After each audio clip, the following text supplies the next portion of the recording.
ये लाखों लोग, लाखों भक्त जो इस पंडाल में बैठे हुए हैं या आस्था चैनल पर कथा सुन रहे हैं या फेसबुक यूट्यूब पर कथा सुन रहे हैं, ये एक दिन में कितनी बार श्री शिवाय नमस्तुभ्यम बोल लेते हैं। ये टीवी के सामने बैठकर या मोबाइल के सम्मुख में या पंडाल में बैठकर कितने लाखों करोड़ों लोग एक साथ भगवान की भक्ति करते हैं। अब जब एक साथ में अगर भगवान की कथा सुन रहे हो, एक साथ में भगवान की भक्ति कर रहे हो, एक साथ में प्रार्थना कर रहे हो, तो मेरा शिव आपकी वो प्रार्थना को स्वीकार करता है। मेरा वो ओघड़दानी आपकी प्रार्थना को स्वीकार करता है। जैसे कलेक्टर के सामने कहीं पर जाकर अगर आप आंदोलन कर रहे हो, अकेले बैठकर अगर आंदोलन कर रहे हो, अकेले बैठकर आवाज लगा रहे हो, तो हो सकता है कि आपकी बात पर ध्यान नहीं दिया जाए।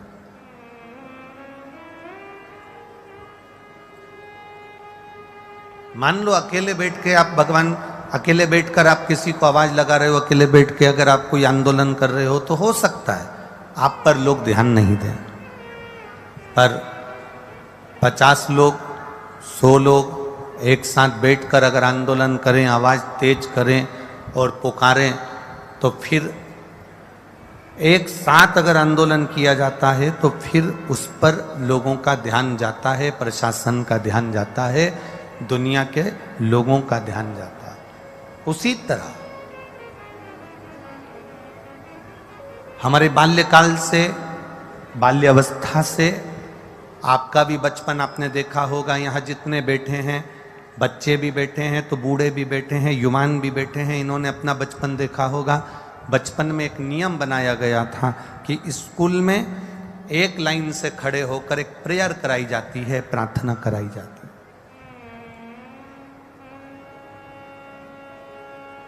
है। स्कूल में जब प्रार्थना करते हैं तो क्यों प्रार्थना करते हैं?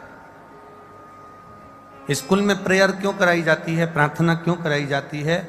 क्या कारण होता है कि प्रार्थना कराई जाती है?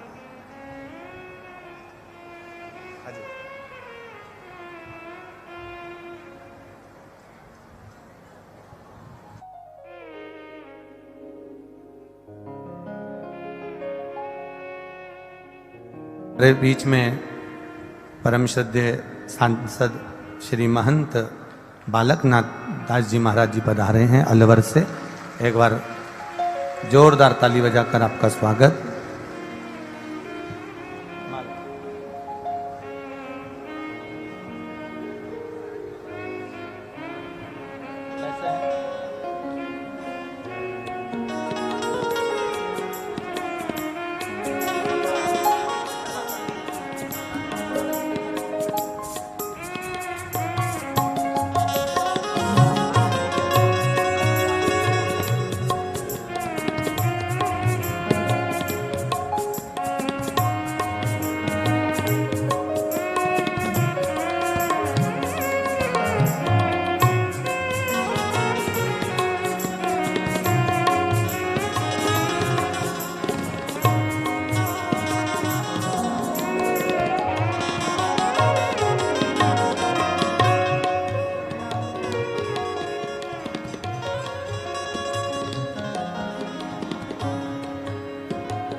परम श्रद्धेय सांसद श्री महंत बालकदास नाथ जी महाराज जी के लिए एक बार जोरदार ताली बजाकर स्वागत, वंदन, अभिनंदन।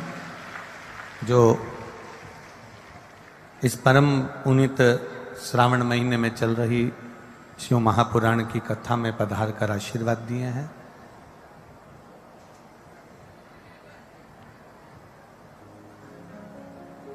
शिव कथा कह रही है, भगवान शंकर का संवाद कर रहा है। स्कूलों में लाइन लगाकर प्रार्थना करी जाती है। उस प्रार्थना का कारण केवल एक होता है कि जितने भी एक साथ बैठकर, एक साथ खड़े रहकर हम जब प्रार्थना करते हैं तो उस प्रार्थना का फल जहां पर प्रार्थना होती है उस स्थान पर जितने लोग रहते हैं उन सभी को उस प्रार्थना का फल अवश्य प्राप्त होता है। तो शिव महापुराण भी कथा यही कहती है कि जब आप लाखों की संख्या में आते हैं, आस्था चैनल के माध्यम से श्रवण करते हैं या फेसबुक यूट्यूब के माध्यम से कथा श्रवण करते हैं और एक साथ मिलकर जब पंचाक्षर मंत्र, षडाक्षर मंत्र, द्वादशाक्षर मंत्र, राम नाम कृष्ण नाम का उच्चारण करते हैं तो उसका फल संपूर्ण ब्रह्मांड को अवश्य प्राप्त होता है, वो संपूर्ण ब्रह्मांड में अवश्य मिलता है। इसलिए बोल बम का नारा है, बाबा एक सहारा। हमारी पहचान हमारा स्वरूप नहीं है, हमारी पहचान हमारा चेहरा नहीं, हमारी पहचान हमारी वाणी है। हम किस वाणी से किस तरह से किसको रिझा रहे हैं, हम अपनी वाणी के द्वारा भगवान का कितना भजन कर रहे हैं, हम वाणी के द्वारा कितना भगवत नाम का कीर्तन कर रहे हैं, हम वाणी के द्वारा कितना भगवत स्मरण कर रहे हैं, ये हमारी पहचान हमारी वाणी कहलाती है।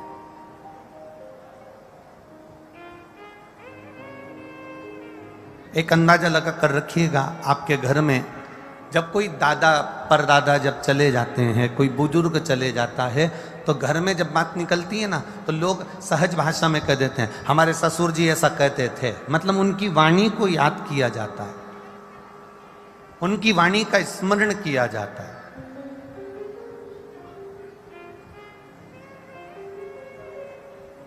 हमारी सास ऐसा कहती थी, उनकी वाणी का स्मरण किया जाता है। तो मूल हमारे यहां जो मूलता कहा गया वो वाणी मूल कही गई। इसलिए तुलसीदास जी ने अपनी वाणी में बहुत सुंदर बात कही कि कलयुग केवल नाम धारा।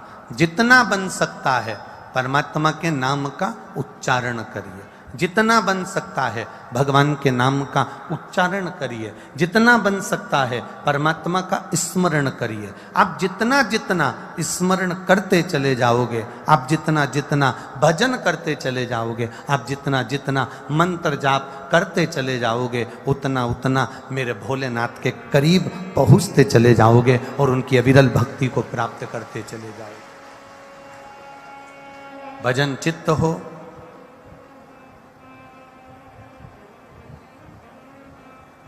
बड़ी मुश्किल से यह मानव की देह मिलती है, और अगर मिली है ये मानव की देह तो उसका सदुपयोग हो।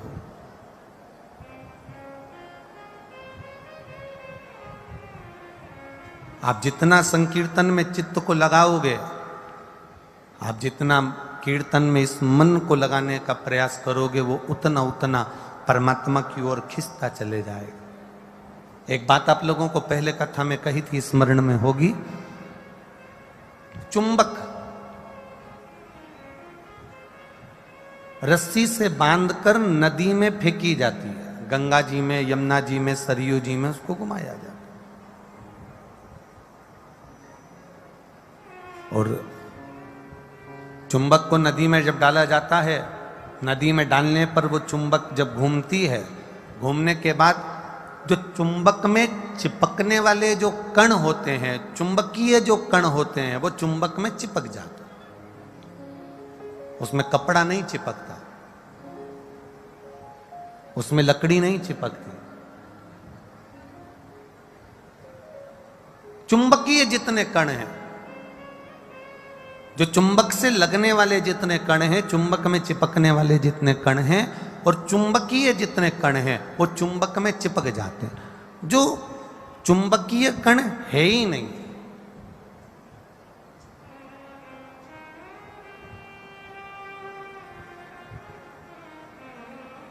जो चुंबकीय कण है ही नहीं। कपड़े में चुंबकीय कण नहीं है तो वो चिपकता नहीं है, लकड़ी में चुंबकीय कण नहीं है तो वो चिपकता नहीं है, प्लास्टिक में चुंबकीय कण नहीं है तो वो चिपकता नहीं है।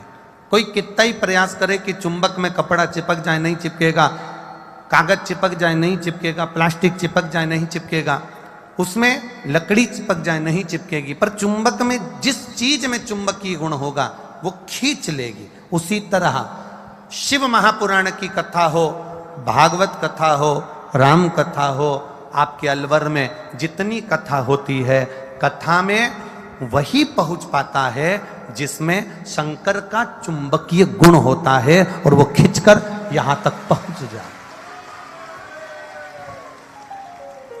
खिंचकर वही बुला सकता है। आप कितना भी प्रयास कर लो, तुम सोचो कि मैं पूरे अब अलवर में कितने लोग होंगे, ढेर बड़े पड़े होंगे, कितना कितना लोग अलवर में होगा, पर सब क्या अलवर के लोग कथा में पहुंच सकते हैं क्या?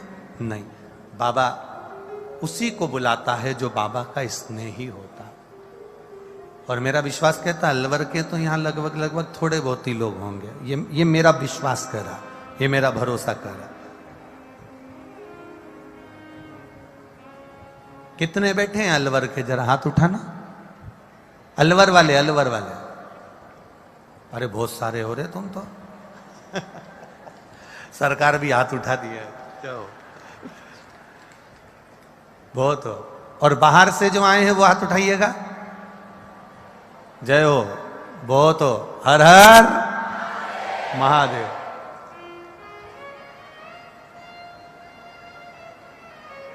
चुंबकीय तत्व अपने भीतर हो, जिसके अंदर शिव की भक्ति होगी, जिसके अंदर शंकर की भक्ति होगी, जिसके अंदर शिव नाम का उच्चारण होगा, जिसके अंदर शंकर के नाम का उच्चारण होगा, जिसके अंदर भगवत भजन का उच्चारण होगा, वो अपने आप खिंचकर परमात्मा की भक्ति की ओर चला जाए। क्योंकि शिव तत्व है ही ऐसा। आप एक प्रैक्टिकल करके देखिएगा अपने जीवन में। जो एक बार शंकर के मंदिर में जाना चालू कर देता, एक प्रैक्टिकल करना अपनी जिंदगी में। जितने लोग कथा सुन रहे हो, वैसे तो आप लोग मंदिर जाते हो, पर एक प्रैक्टिकल करिएगा। जितने लोग शिव के मंदिर जो नया नया जाता है, पहली बार जाता है या दूसरी बार जाता है, जो शंकर के मंदिर में पहुंचता है, वो एक बार शंकर जी के मंदिर में जाना चालू कर दे, शिव जी को एक लोटा जल चढ़ाना प्रारंभ कर दे, शंकर जी के मंदिर में झाड़ू पोछा करना प्रारंभ कर दे, शिव जी के मंदिर में सफाई करना प्रारंभ कर दे, शंकर जी का श्रृंगार करना प्रारंभ कर दे। जो एक बार शंकर भगवान की सेवा में एक दिन गया, एक बार लग गया, फिर मेरा भोलेनाथ उसको जिंदगी भर नहीं छोड़ता, पकड़कर अपना बनाकर रखता। मेरा शिव उसको अपने पास रखे, मेरा ओघड़दानी अपने नजदीक में रखता।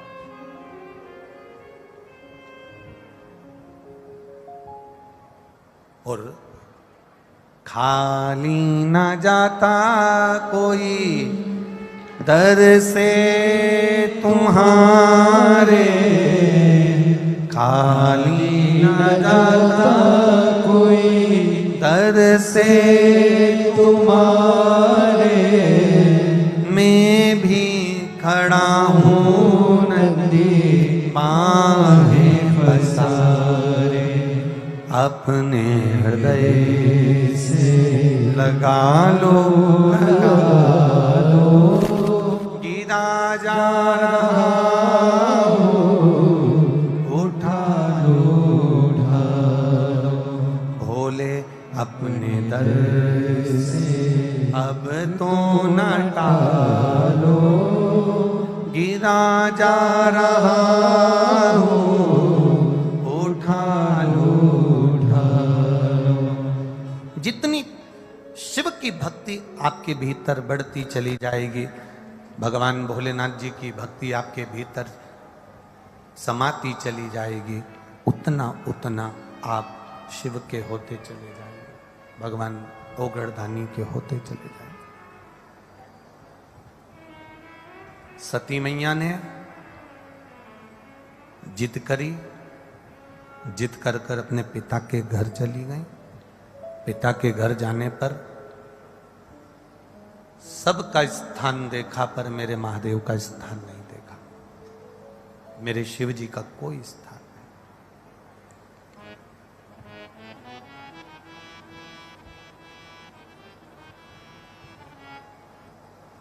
जहां शंकर का कोई स्थान नहीं होता, वो स्थान 33 कोटि देवी देवता को भी प्रिय नहीं होता। बहुत ध्यान देना इस प्रसंग पर, तुम्हारा ध्यान रखना इस बात को। जहां शिव का स्थान नहीं है वहां 33 कोटि देवी देवता का कोई स्थान नहीं। जहां शिव नहीं है वहां फिर देवता। दक्ष प्रजापति का जब यज्ञ हुआ, दक्ष प्रजापति ने जब यज्ञ करा, उस यज्ञ में इंद्रदेव को बुलाया गया, वायुदेव को बुलाया गया, वरुण देव, गरुण देव, नारायण, ब्रह्मा, सभी देवी देवताओं को वहां पर बुलाया गया, सबको बुलाया। आज सावन की शिवरात्रि है, थोड़ा सा ध्यान रखकर कथा सुनिएगा। सबको निमंत्रण दिया गया, सबको बुलाया।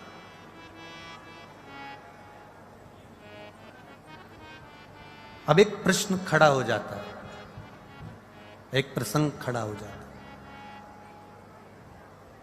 इतना बड़ा यज्ञ हो रहा था, इतना बड़ा यज्ञ चल रहा था, इतने बड़े यज्ञ की कुंडी में, यज्ञ के कुंड में इतना बड़ा माता सती का शरीर अग्नि के अंदर कूद रहा था, इतने सारे देवता बैठे थे, कोई बोला क्यों नहीं? ये एक प्रसंग अपनी जिंदगी में जरा ध्यान दीजिएगा। कभी कभी द्रौपदी का जब चीर खिंचा रहा था, धृतराष्ट्र द्रौपदी के काका ससुर बैठे हैं, चीर खिंचा रहा है, गांधारी बैठी है, चीर खिंचा रहा है, द्रौपदी के पति वहीं पर बैठे हैं,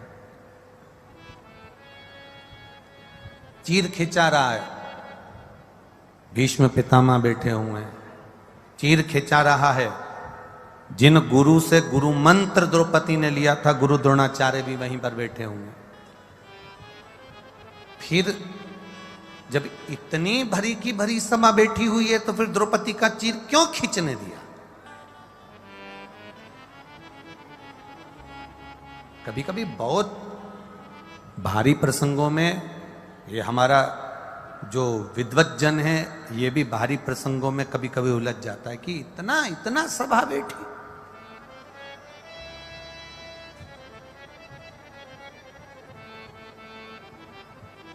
और द्रौपदी का चीर कोई बचा नहीं पाया,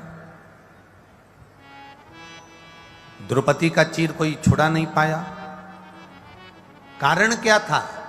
एक गलती द्रौपदी ने अपने जीवन काल में कर दी थी, जब वो पूर्व जन्म में एक ब्राह्मण की बेटी थी, तब उसने एक बहुत बड़ी गलती करी। और एक गलती नहीं, द्रौपदी ने जिंदगी में 2 गलतियां भारी कर दी थी जब वो ब्राह्मण के घर की बेटी थी। और ये एक प्रसंग तो अपने यहाँ महाभारत में मिल जाता है और दूसरा प्रसंग अधिक मास की कथा में मिल जाता है। गलती कौन सी करी द्रौपदी ने?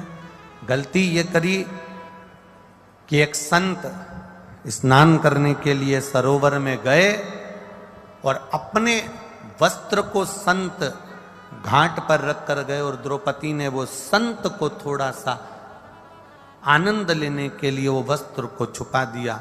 वो वस्त्र कांटों में ले जाकर डाल दिया, वो मिले नहीं। संत ढूंढते रहे, संत ढूंढ रहे, वो मिलता नहीं। आखिरी में संत वस्त्र विहीन वहां से चल दिए। जिसने मेरा ये वस्त्र लिया है,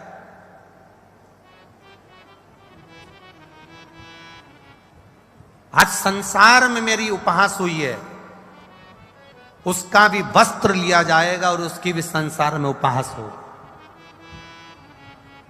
ये द्रौपदी की गलती है।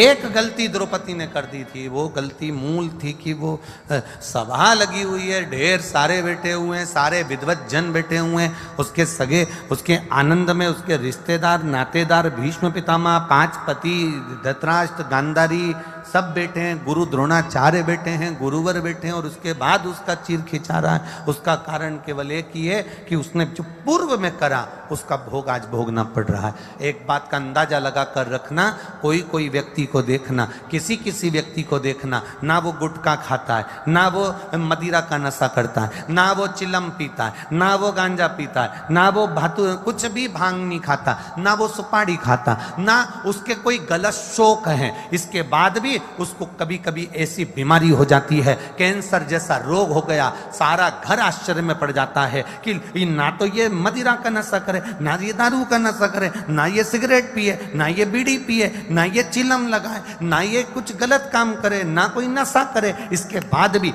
इसको इतनी भयंकर बीमारी कैसे हो गई? बोलो, सुनी कि नहीं सुनी? कभी कभी तुम लोगों के ध्यान में भी आई होगी। आखिर इतनी बड़ी बीमारी इसको हो कैसे?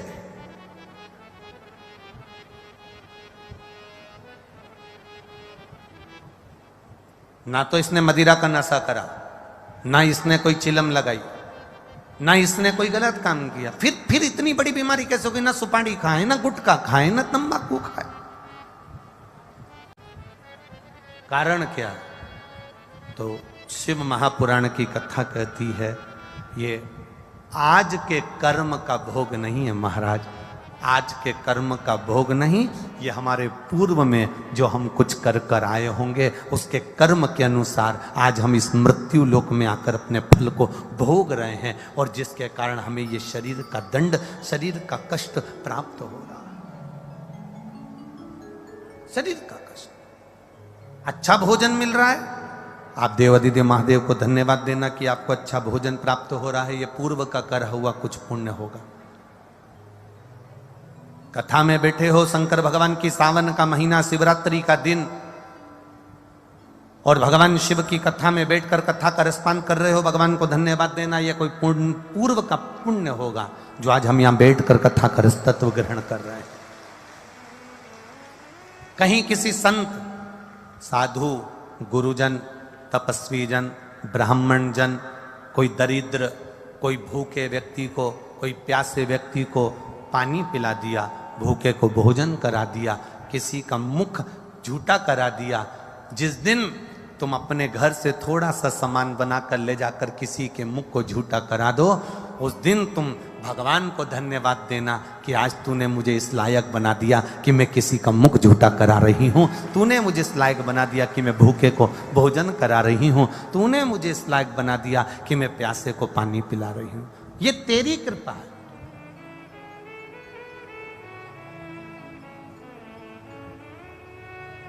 जोड़ जोड़ के तो जिंदगी में सब चले गए और आखिरी में यहीं पे छोड़ गए, और अंत में हुआ क्या? बस केवल इतना, ये हाथ से लेके इससे बड़ा कोई फोटो अपने घर में तुम मर जाओ तो कोई लगाने वाला नहीं है, इससे बड़ा नहीं फोटो लगाएगा। हाँ, कहीं कहीं का अच्छा अगर पैसे वाला हुआ तो फोटो थोड़ा बड़ा हो सकता, पर माला तो प्लास्टिक की ही रहेगी, फोटो भले कितना ही बड़ा हो।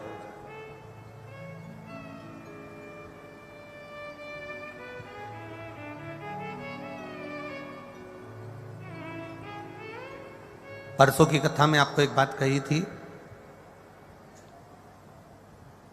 परसों की कथा में आपको कहा था कि ये 500 का रुपया मान लो, इसको तुम्हें ऊपर तक लेकर जाना है। अब ये 500 के रुपए को तुम गठरी बांध कर, ऐसे पल्लू में बांध कर तुम उसको रख भी लोगे तो क्या ये चले जाएगा? अरे बोलो जम के, जाएगा? जाएगा क्या? नहीं जाएगा। अब इस 500 रुपए को तुम कहीं पेंट की नीचे सी मोरी को मोड़ के भी उसमें छुपा के भी रख लोगे तो चला जाएगा क्या? नहीं जाएगा। वो 500 रुपए को तुम कितना भी छुपा कर ले जाने का प्रयास करो, पर वो नहीं जाएगा तो नहीं जाएगा। तो फिर करना क्या पड़ेगा? तो परसों की कथा में कहा था कि ये 500 रुपए का तुम पुण्य बना लो। 500 का पुण्य कैसे बनेगा? तो कहा कोई भूखे को इस 500 रुपए में से 50 रुपए का, 100 रुपए का, 10 रुपए का, 20 रुपए का भोजन करा देना, किसी प्यासे को पानी पिला देना, किसी को दवाई की जरूरत हो और उसके पास दवाई ना हो तो औषधि दिला देना, किसी के पास में अगर मान लो शिक्षा का लिए उसका मन कर रहा है मेरे को पढ़ाई करना है और मेरे पास ट्यूशन का पैसा नहीं है, उस 100 रुपये में से 50 रुपये ट्यूशन का निकाल देना। ये 500 रुपये तुम साथ नहीं ले जा सकते, पर 500 रुपये का पुण्य बनाकर तुम ऊपर तक लेकर जा सकते हो। वो पुण्य तुम्हारे जीवन में काम आ सकता है। उस पुण्य को बनाना है।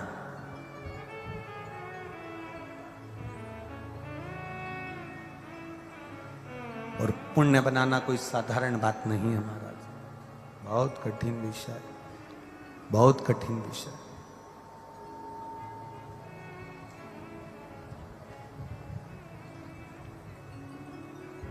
आज ये प्रमोद विजयवर्गीय जी, कपिल जी शर्मा, अरविंद जी खंडेलवाल, सत्यनारायण जी खंडेलवाल, श्याम खंडेलवाल, दिनेश खंडेलवाल ये कथा करा रहे हैं, तो हम इनसे इतना ही कहेंगे, भले तुमने दुकान पर बैठकर कमाया हो, जमीन जायदाद से कमाया, जो बाबा की कृपा से तुमने मेहनत कर कर कमाया हो, पर अपनी कमाई का तुमने ये सावन के महीने में शिव पुराण की कथा करवाकर संपूर्ण इतने भक्तों को कहीं ना कहीं किसी न किसी रूप में कथा सुनवाकर जो पुण्य कमाया है, वो पुण्य तुम्हारा साधारण नहीं होगा, वो पुण्य तुम्हारा प्रबल होगा। और आप जितने भी लोग, जितने भी भक्त यहाँ शिव महापुराण की कथा में पहुंचे हैं, ये आपका पुण्य प्रबल हुआ है।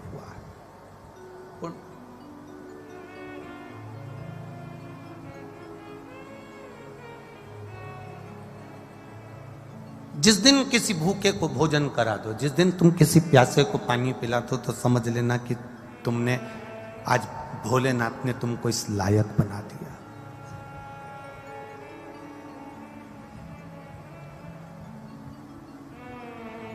हमारे सनातन धर्म में, हमारे हिंदू धर्म में एक बहुत पुरानी पद्धति है, बहुत पुरानी पद्धति, सब जानते हो।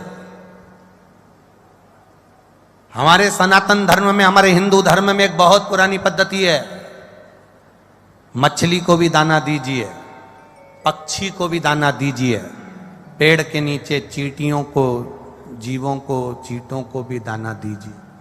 बहुत पुरानी पद्धति। कारण हमारे सनातन धर्म में ये नहीं कहा गया कि तुम खूब सारा करोड़ों का धन लुटा देना। हमारे सनातन धर्म में कहा गया तुम्हारे पास में अगर इतना सा चुटकी भर के आटा है, शक्कर है, गुड़ है, तो उसको भी तुम पेड़ के नीचे अगर डाल दोगे और चींटियां अगर इकट्ठी होके खा लेगी, तो समझ लेना कि तुमने बहुत बड़ा भंडारा कर दिया और किसी जीव का पेट भर दिया।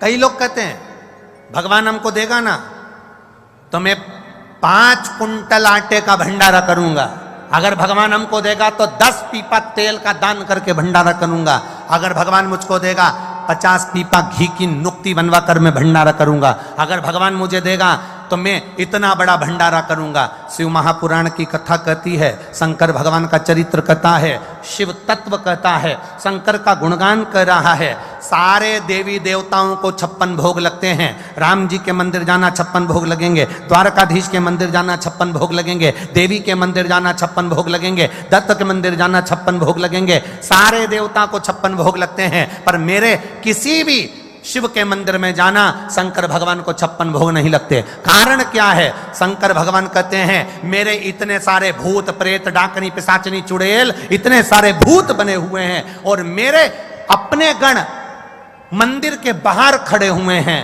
और मैं अंदर 56 भोग खाऊं, अकेला खाकर संतुष्ट हो जाऊं, मुझे 56 भोग नहीं पाना। जो बाहर खड़े हैं इनको कुछ खिला देना, मुंह झूठा करा देना, 56 भोग हो गया। अर्थात इनको तुमने एक गिलास पानी पिलाया, एक अन्न का निवाला खिलाया, एक जरा सा एक बिस्कुट का टुकड़ा भी तुमने इसको खिलाया है, तो वो भगवान भोलेनाथ को 56 भोग के बराबर है। मेरे शिव को नहीं चाहिए 56 भोग।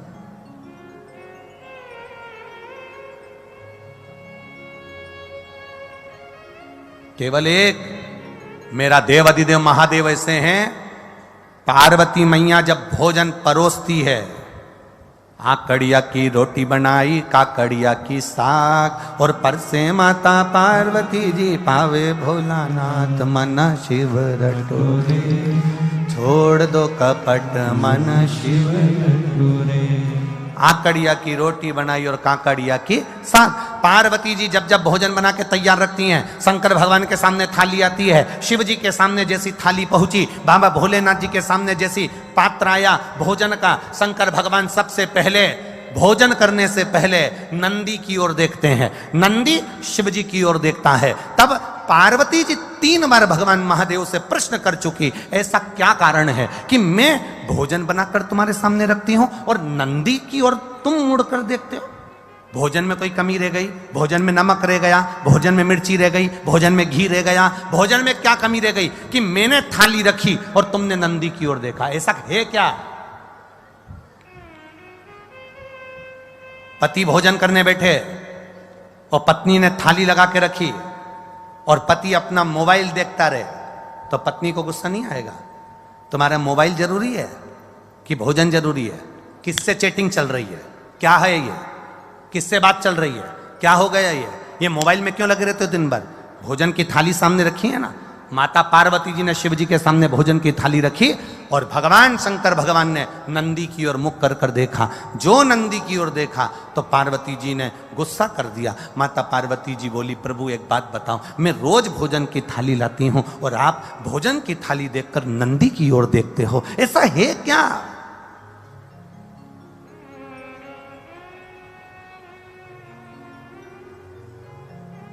भोजन करते समय आप नंदी की ओर क्यों देखते हो? क्या मेरे भोजन में कोई कमी है? क्या मेरे बनाने में कोई कमी है? क्या मैंने जो भोजन बनाया वो श्रेष्ठ नहीं बनाया? इसमें क्या कमी रह गई? इसमें क्या कमी है? पार्वती मैया के 3 प्रश्न हैं भोजन करते हुए देवाधिदेव महादेव से।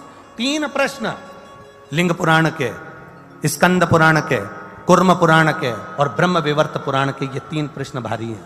और प्रत्येक नारी के जीवन के ये 3 प्रश्न बड़े भारी होते हैं।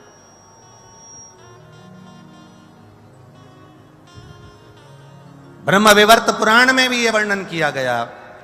प्रश्न कर लिया, क्या कारण क्या है? ये नंदी को तुमने देखा क्यों और नंदी ने तुमको देखा क्यों? क्या बात क्या है? शंकर भगवान उस समय पर मौन होकर, मेरा देवाधिदेव महादेव, त्रिकालदर्शी, कालाधिपति, मेरा विश्वनाथ, मुस्कुरा दिया। बस हंसे प्रभु, बोले कुछ नहीं। जब कोई प्रश्न बड़ा भारी होता है ना और कुछ अच्छा ही होता है ना, तो मुस्कुराया जाता है। कभी कभी पति भी मोबाइल चलाते चलाते, भले वो बेचारा किसी से चैटिंग नहीं कर रहा, पर पत्नी ने कहते तुम रोज लगे रहते हो चैटिंग में, किससे बात कर रहे हो? वो मुस्कुरा देता। वो मुस्कुराया, बस पत्नी समझ गई जरूर कोई बात है। सही बता दो मुझको, क्या बात है? जल्दी बताओ मेरे को, किससे चैटिंग चल रही थी? लाओ दो मेरे मोबाइल मेरे को हाथ में। पति ने अपना मोबाइल भी दे दिया, ले, और किससे बात चल रही थी वो भी दिखा दिया। तो वो तो केवल व्हाट्सएप खोल के मैसेज देख रहा था, तो तुम मुस्कुरा क्यों रहे? कारण क्या? अरे आकड़िया की रोटी बनाई, काकड़िया की साग, और परसे माता पार्वती जी, और पावे भोलानाथ, मन शिव रटोरे, और छोड़ दो कपट मन शिव रटोरे। पार्वती जी ने पूछ लिया, आखिर बात क्या है? क्या हुआ? क्या ऐसा कारण क्या? शिव जी नहीं बोले।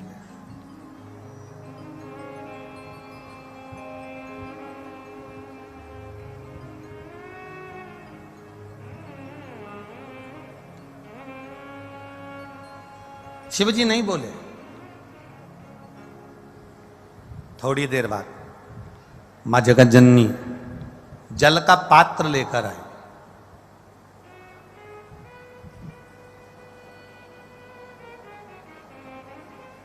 जो जल का पात्र लेकर मां जगत जननी आई, शिव जी ने अपनी केश को, जटा को हाथ लगाया, ऊपर देखा, शंकर जी का एक चित्र, एक फोटो आपने देखा होगा जिसमें शिव जी ऊपर देख रहा है, दोनों हाथ ऊपर। किसी ने दर्शन करें कभी? शिव जी के एक फोटो का दर्शन करना, अगर ना करे हो तो कभी गूगल पर, नेट पर, चित्र में शिव के जटा ऊपर गंगा और शंकर के नेत्र ऊपर दर्शन कर रहे।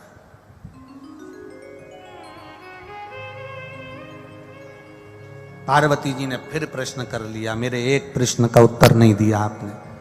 मेरा दूसरा प्रश्न है, मैं आपके लिए जल लेकर आई तो आपको ऊपर देखने की क्या जरूरत थी? अगर मैं जल लेकर आई हूं तो ये ऊपर देखने की क्या जरूरत है? क्या है ऐसा ऊपर?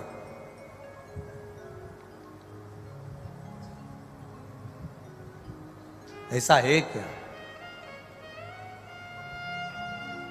शिव जी ने कोई उत्तर नहीं दिया। कभी कभी उत्तर ना दिया जाए तो ही अच्छा है।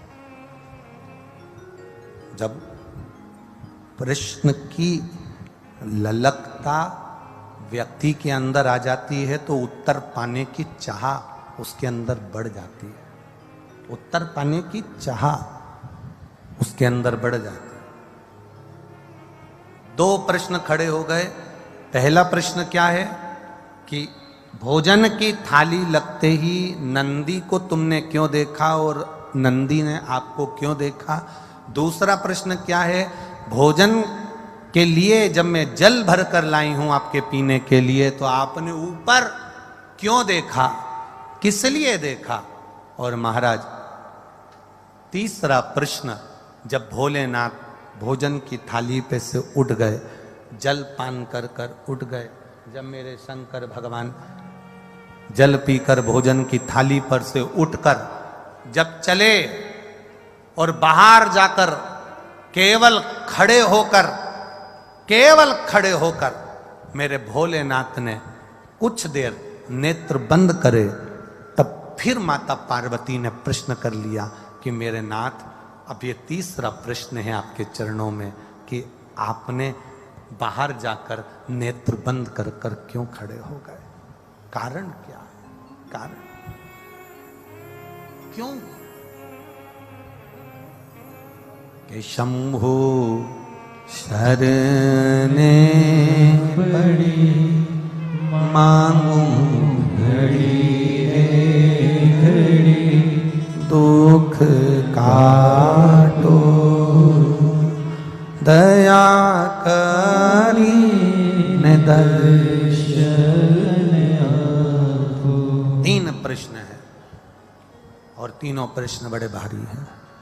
तीन प्रश्न और तीनों प्रश्न बड़े भारी।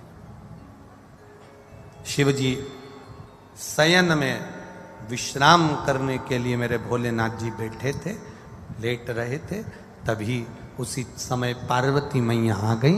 शिव जी के चरण के नीचे के तलवे को मेरी माता पार्वती जी ने हाथ लगाया है, शंकर भगवान के पांव के तलवे में। बहुत बहुत ध्यान देना।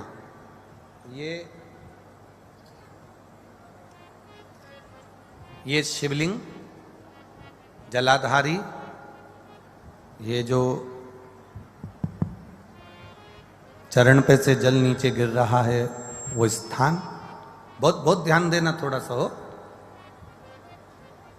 ये शिवलिंग जलाधारी, यहां से जल अशोक सुंदरी के पास में से नीचे की ओर गिर रहा, ठीक है।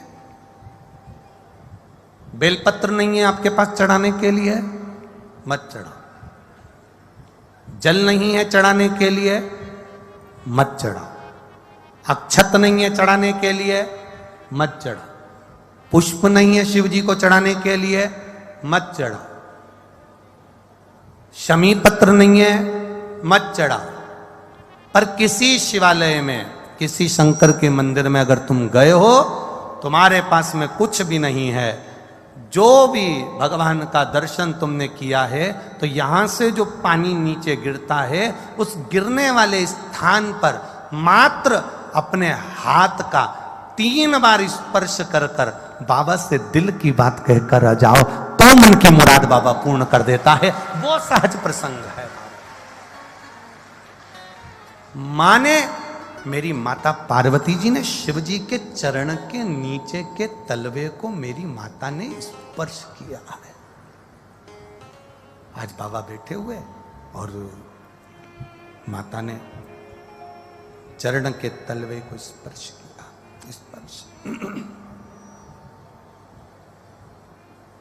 स्पर्श किया। बस अब पार्वती जी ने प्रश्न नहीं किया। 3 प्रश्न माता पार्वती जी कर चुकी थी। अब दूसरी बार माता पार्वती जी ने शंकर जी से कोई प्रश्न नहीं किया। मेरा धर्म पत्नियों से निवेदन है, तुम्हारे पति से तुमने एक प्रश्न किया और उसका उत्तर अगर वो नहीं दे रहे हैं तो तुम मौन हो जाओ, चुप हो जाओ, पीछा मत पकड़ना। पर तुम्हारी आदत इतनी विचित्र है, जब तक उस बात के पीछे तुम्हारी लड़ाई नहीं हो जाए तब तक तुम वो बात कभी खत्म करती ही नहीं। उसके पीछे जब तक विवाद ना हो जाए तब तक वो बात खत्म नहीं होती। पर शिव महापुराण अपने चरित्र का वर्णन करते हुए कह रही है, शिव तत्व का चरित्र का वर्णन करते हुए कह रही है कि जब एक बात का प्रश्न, एक प्रश्न तुमने किया और तुम्हारे पति ने उत्तर नहीं दिया तो हो सकता है वो उत्तर बाद में दे, हो सकता है उस उत्तर के लिए तुम ठीक नहीं हो सकता है उत्तर के लिए वो समय ठीक नहीं है, हो सकता है उत्तर के लिए वो स्थान ठीक ना हो सकता है वो उत्तर तुम्हारे लिए ना हो, इसलिए उसने नहीं दिया। पर आपसे निवेदन है, आप पीछा पकड़कर मत बैठो।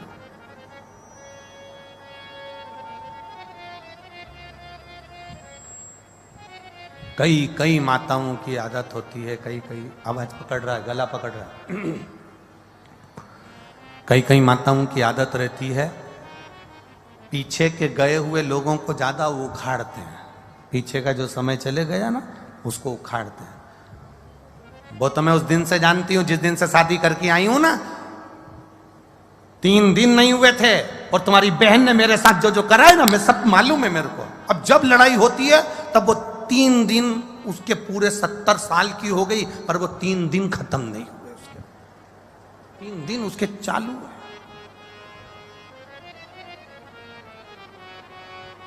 अब मेरे महादेव जी ने क्या करा, केवल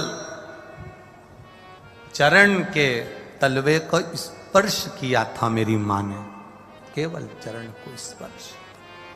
और शिव जी ने कह दिया, गौरा, ए गौरा, ए हिमालय सुता, ए विनायक की महतारी, ए षडानंद कार्तिकेय की मां,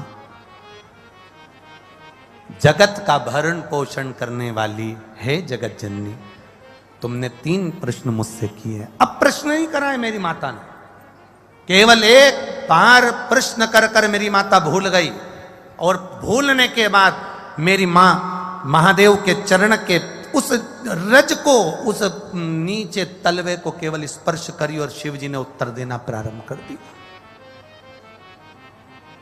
सुनो हिमालय सुता, सुनो गोरा, सुनो हे जगत धात्री जगदम्बा, हे दुर्गा, सुनो, तुम्हारा पहला प्रश्न था कि मैं भोजन की थाली के सम्मुख बैठा तो नंदी को क्यों देखा, किस लिए देखा, और नंदी ने मुझे देखकर अपने शीश को क्यों हिलाया।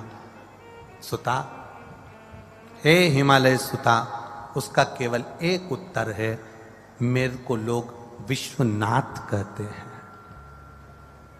विश्वनाथ का मतलब तुम जानती हो सुता? विश्वनाथ का मतलब तुम्हें मालूम है पार्वती? पार्वती जी कहती हैं, हां, जो विश्व का नाथ है।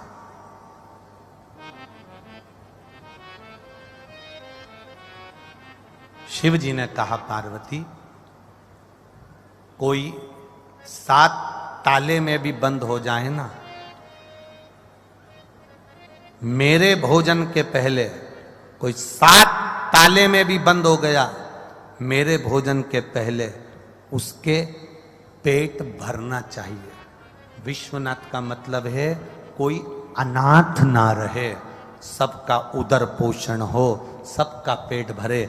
जब तू थाली रखती है, मैं नंदी को देखकर पूछता हूं, क्या सारे संसार के जलचर थलचर वायुचर कितने, एक भेल मछली है, एक बड़ा सा हाथी है, एक बड़ा सा जानवर है, एक बड़ा सा जीव है, हजारों मछलियां करोड़ों जीव उसको खाते हैं, एक साथ उसके पेट भरने में, एक बड़ी भेल मछली का पेट भरने में हजारों टन भोजन लग जाता है। तो महादेव पूछते हैं, भगवान देव पूछते हैं, भगवान शिव पूछ रहे हैं, पार्वती मेरा नाम विश्वनाथ है, मेरा नाम विश्वनाथ है, मैं नंदी से पूछता हूं क्या सबका पेट भर गया?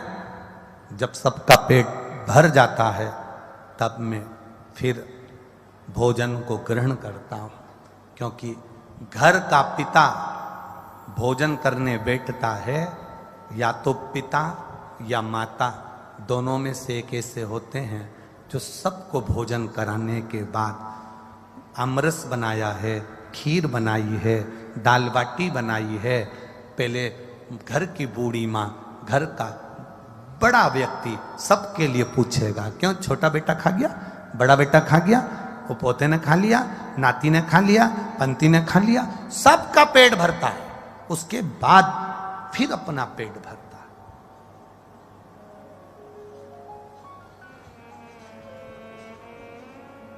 मैंने नंदी से पूछा क्या सबका पेट भरा गया? नंदी ने शीश हिलाया, ठीक है। अब मुझे दूसरा प्रश्न का उत्तर जो था, देवादिदेव महादेव ने कहा, सुनो पार्वती जी, जिस समय तुम जल का पात्र लेकर आई थी, उस जल के पात्र को जब मेरे सामने लाकर दिया था तो मैंने ऊपर अपने नेत्रों को करा, हाथ उठाए, नेत्रों से मैंने ऊपर देखा। उस समय में मां गंगा से पूछ रहा था, गंगा, ए गंगा,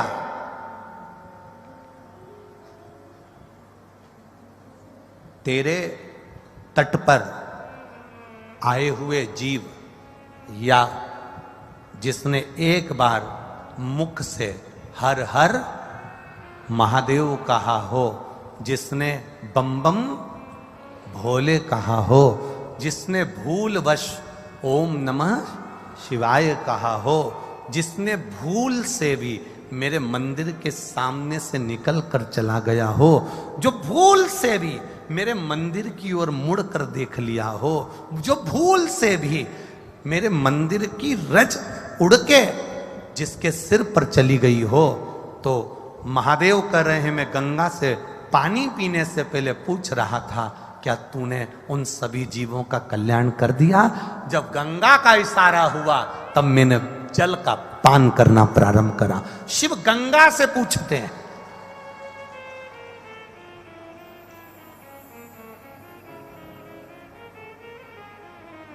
और तीसरा प्रश्न का उत्तर, तीसरे प्रश्न का उत्तर महादेव कह रहे हैं, मैं बाहर गया, नेत्र बंद कर थोड़ी देर खड़ा हो गया, तब शंकर भगवान कहते हैं, उस समय पर मैं बाहर खड़े होकर मेरे इष्ट मेरे राम को याद कर रहा था और उनको धन्यवाद दे रहा था कि तूने मुझे जो कार्य सौंपा है विश्व के भरण पोषण का, वो मैंने सुचारू रूप से कर दिया, उसके लिए तेरा धन्यवाद है। नेत्र बंद कर।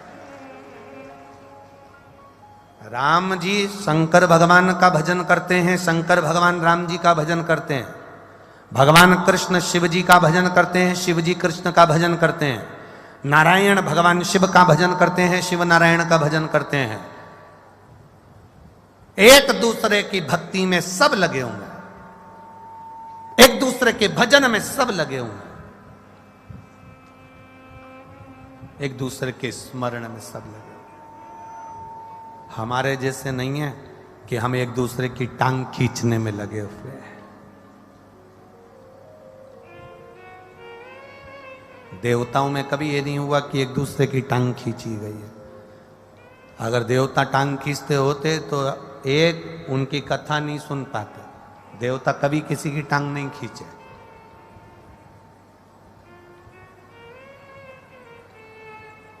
जब जब देवता इकट्ठे होते हैं तब तब विश्व कल्याण की बात करते हैं। जब जब कहीं सत्संग होता है, कथा होती है, प्रवचन होता है, राम कथा, भागवत कथा, शिव कथा, यज्ञ अनुष्ठान, संत साधु सन्यासी तपस्वी साधक उपासक कहीं इकट्ठे होते हैं तो विश्व कल्याण की बात होती है। और जब कुछ निंदक करने वाले एक साथ इकट्ठे होते हैं तो किसी ना किसी की निंदा होती। तुम देखना, एक व्हाट्सएप पर, एक फेसबुक पर, एक गूगल पर, एक यूट्यूब पर एक गलत पोस्ट करके तुम लिख के डाल दो कि वो व्यक्ति ऐसा है, तो जितने चुगल खोटते हैं,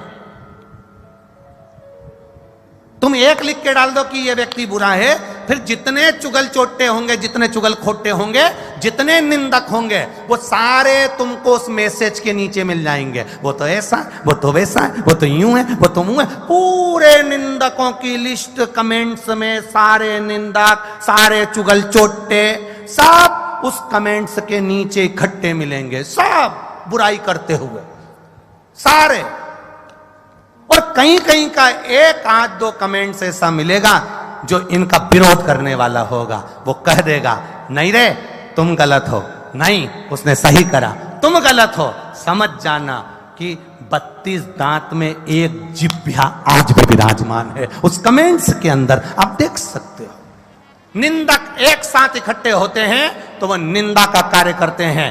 सज्जन एक साथ इकट्ठे होते हैं, कोई सत्कर्मी, कोई संत, कोई साधु, कोई ब्राह्मण, कोई साधुजन, कोई गुरुजन, जब एक साथ इकट्ठे होते हैं तब संत भाव में विश्व कल्याण की बात करते हैं। अपने राष्ट्र का कल्याण कैसे हो, विश्व का कल्याण कैसे हो, सनातन धर्म की रक्षा कैसे हो, गौ बेटियों की रक्षा कैसे हो, हमारे सनातन धर्म को हम आगे कैसे लेकर जाएं, हमारे हिंदू धर्म का हम और आगे तक इसका प्रचार कैसे कर सकते हैं, अपने सनातन धर्म को हम और कैसे बचा सकते हैं, अपने सनातन धर्म को हम और पोषित कैसे कर सकते हैं। हम ये विचार करते हैं। जब सनातनी इकट्ठे होते हैं तब सनातन धर्म को जोड़ने की बात करते हैं।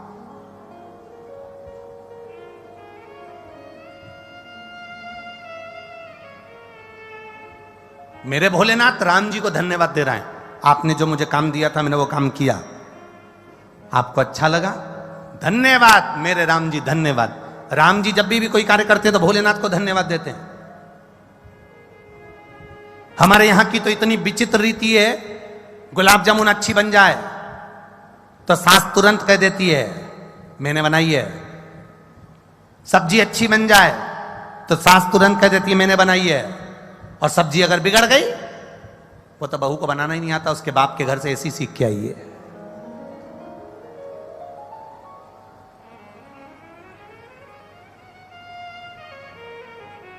भगवान कृष्ण की माता का नाम था यशोदा। क्या नाम था? जम के बोलो जरा, जम के। यशोदा। यशोदा का मतलब है यश ददाती इति यशोदा, जो दूसरे को यश देती, अपयश स्वयं ले लेती, वो यशोदा। उसका मतलब क्या था? यशोदा एक ऐसी गोपी, यशोदा ऐसी मैया कि पूरे ब्रजमंडल में यशोदा जी का कोई विरोध ही नहीं था। कारण क्या था?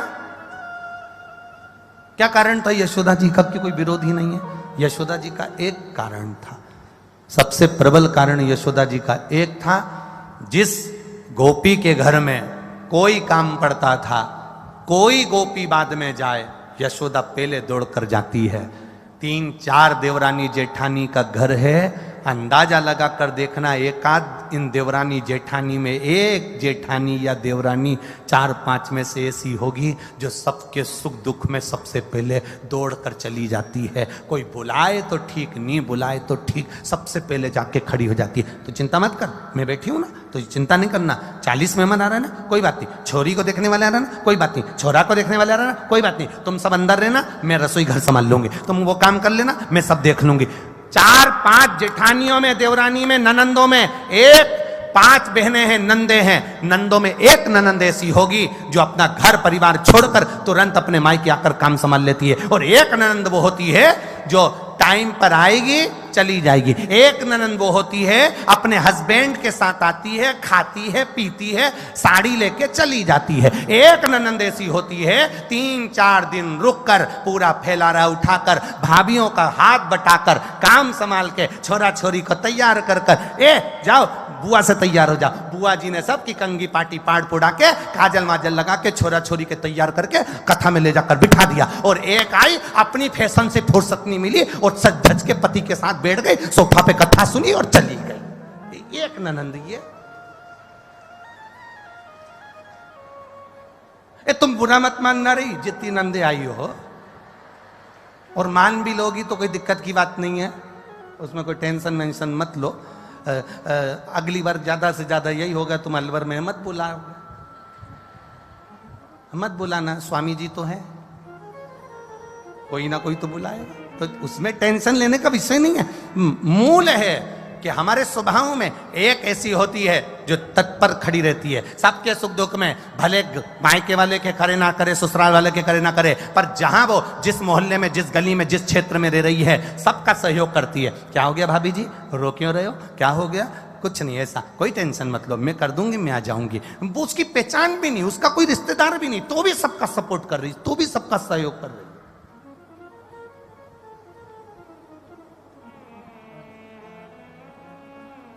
उसका कोई रिश्तेदार नहीं, तो भी कर रही, क्योंकि उसने जान लिया, उसने पहचान लिया कि हर एक में वो समाया है, जलचर, थलचर, वायुचर, जितने जीव हैं सबके अंदर वही समाया है। सब कोई अलग से है ही नहीं। मेरे राम शिव जी का धन्यवाद करते हैं। मेरे शिव जी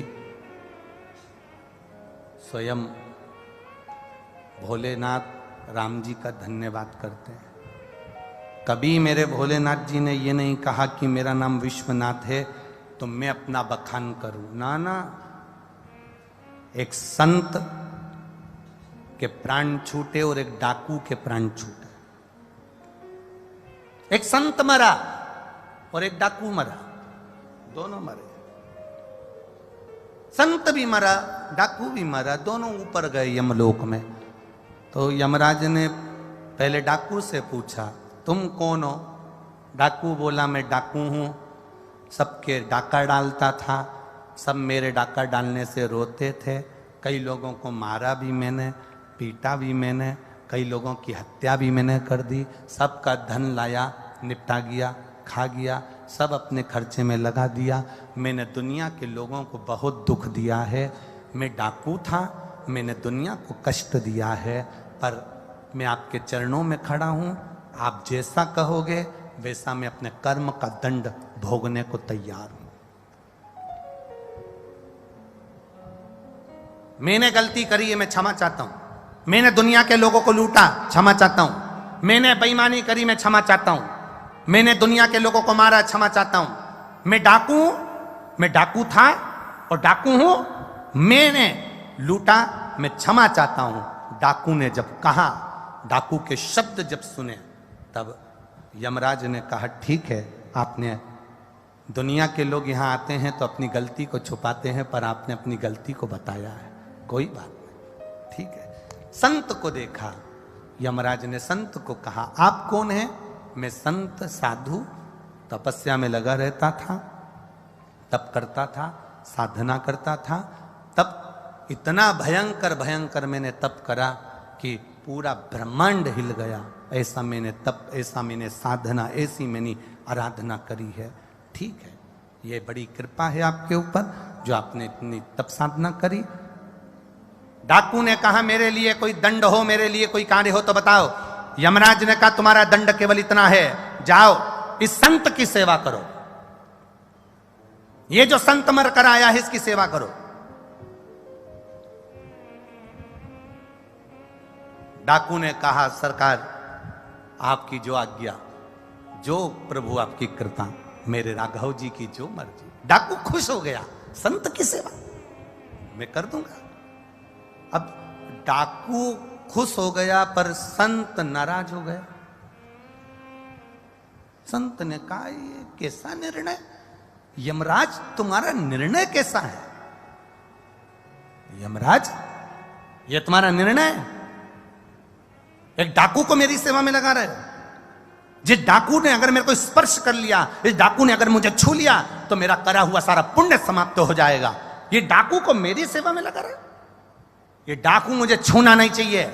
इसने डाका डाला है, लोगों का कत्ल करा है, लोगों को मारा है। मैं पवित्र जीव, मैं पवित्र आत्मा, मैंने संत हूं, मैं साधु हूं, मैंने भजन करा, तप करा, साधना करी, और तुम मेरे सेवा में डाकू को लगा रहे हो। इस डाकू को तो मुझे छीना छूना भी नहीं चाहिए, ये छुए भी ना मुझको।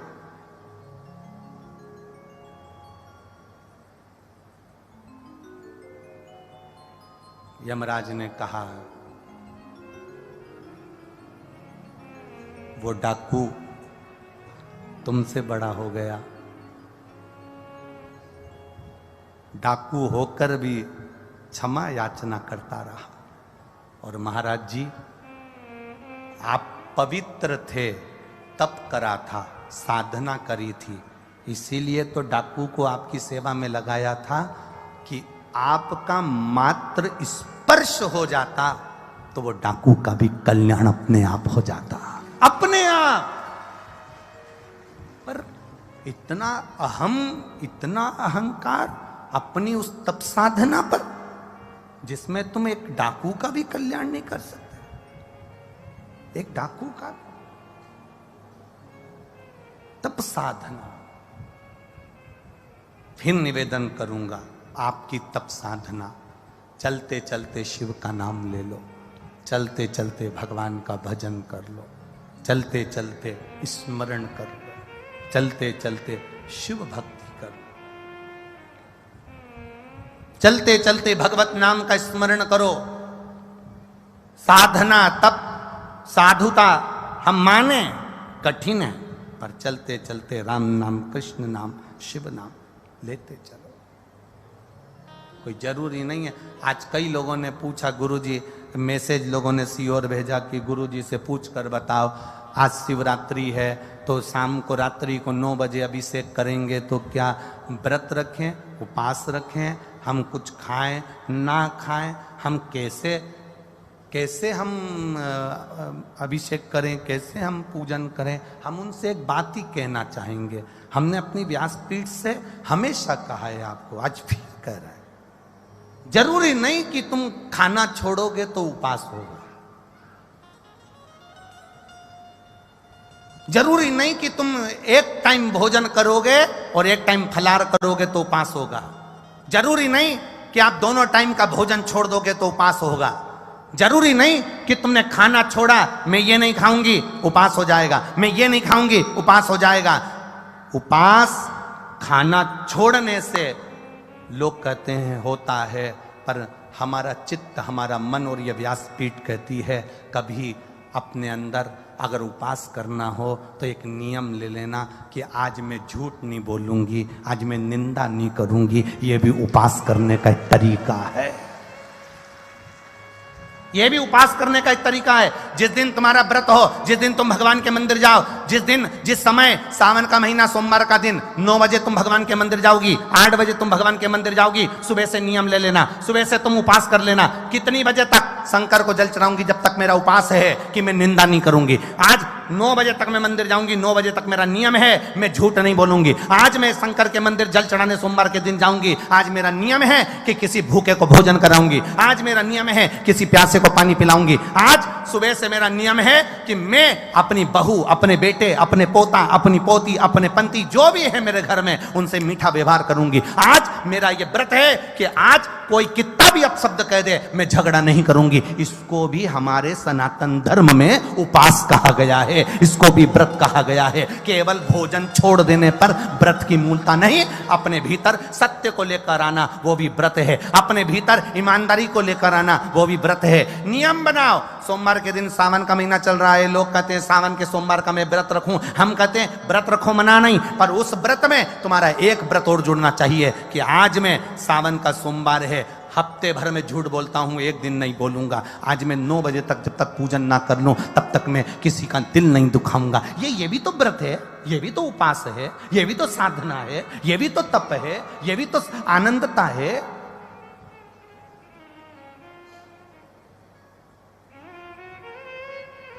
मैं खाना नहीं खाऊंगी, आज मेरा उपास है। साबूदाने की खिचड़ी 2 किलो खा गई क्योंकि आज मेरा उपास है। क्या मतलब का ऐसा उपास?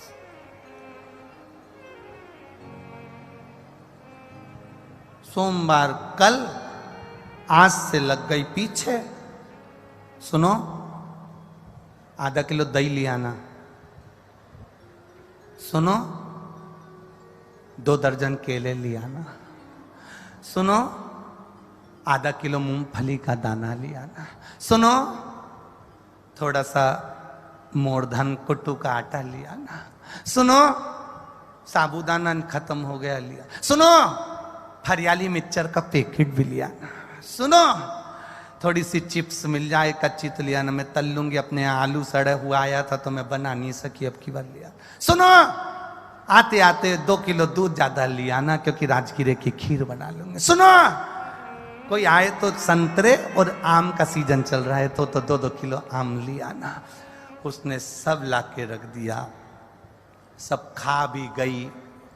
उसके बाद भी सुबह से बहू से ऐसी झगड़ रही, ऐसी कि बहू भी सोच रही इससे तो तू रोटी खा लेती।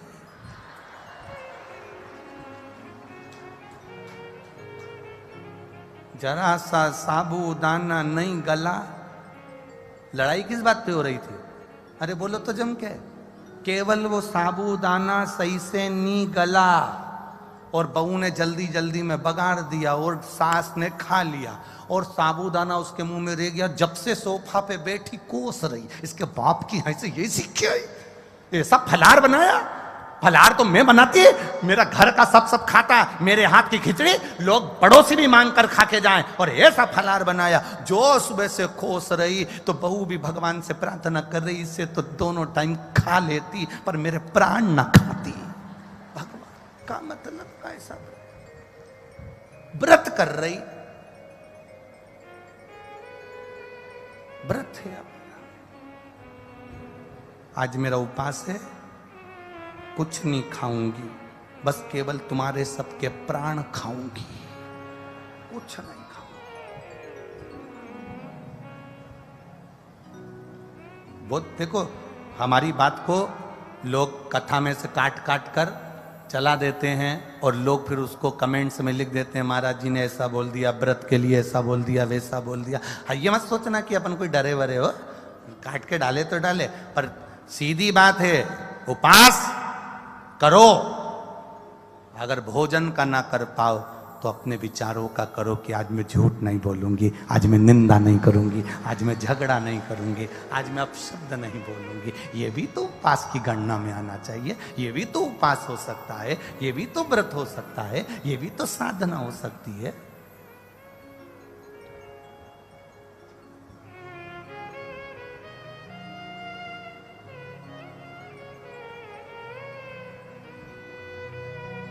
ये जीव का एक विचार है, ये जीव की एक सोच है, ये जीव की एक धारणा है।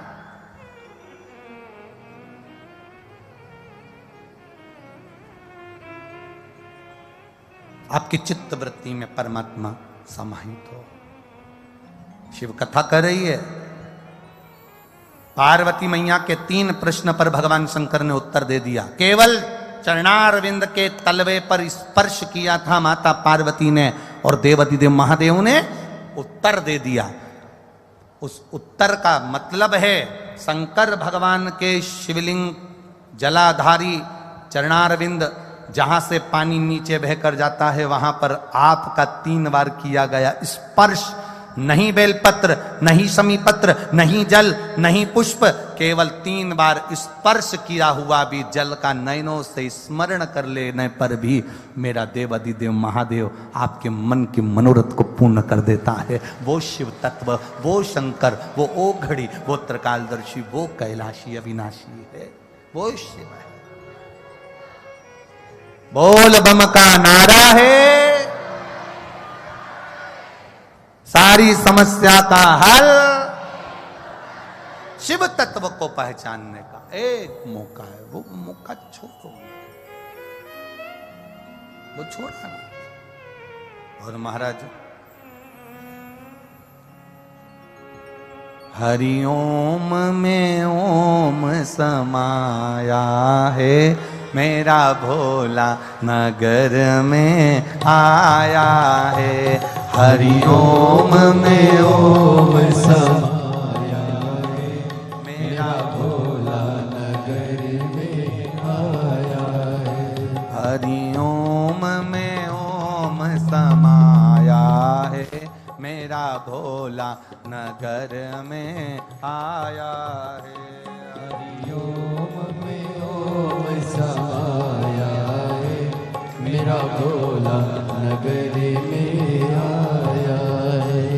मेरा भोला नगर में आया है, मेरा भोला नगर में आया है। मेरा भोला नगर में आया है। मेरा भोला नगर में आया है।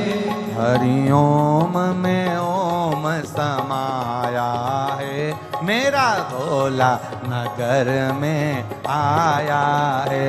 हरि ओम में ओम समाया है, मेरा भोला नगर में आया है।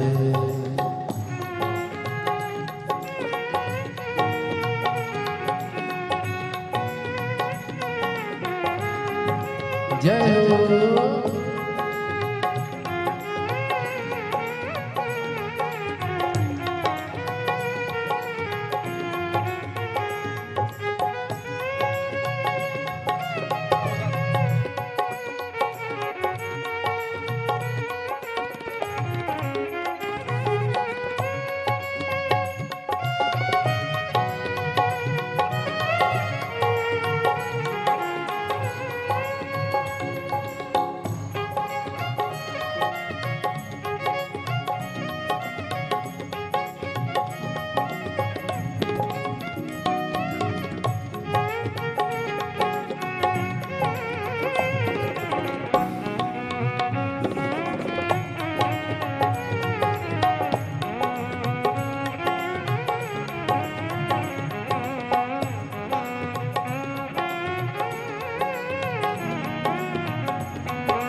शंभू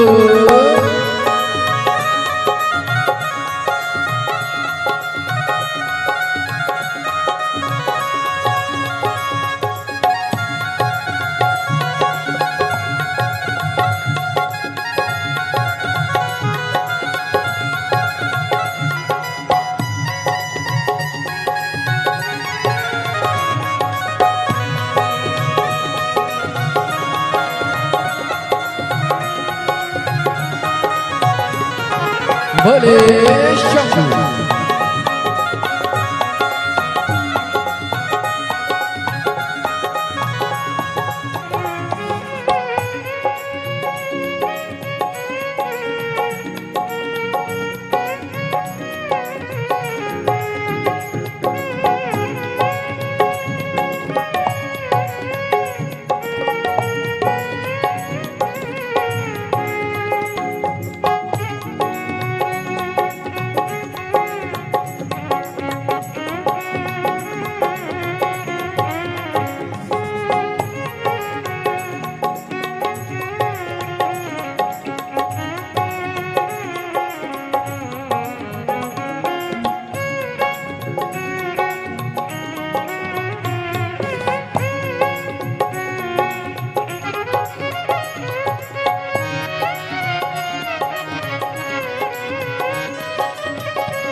मेरे भोले के हाथों में डमरू है, मेरे भोले के हाथों में डमरू है, मेरे भोले के हाथों में डमरू है, मेरे भोले के हाथों में डमरू है।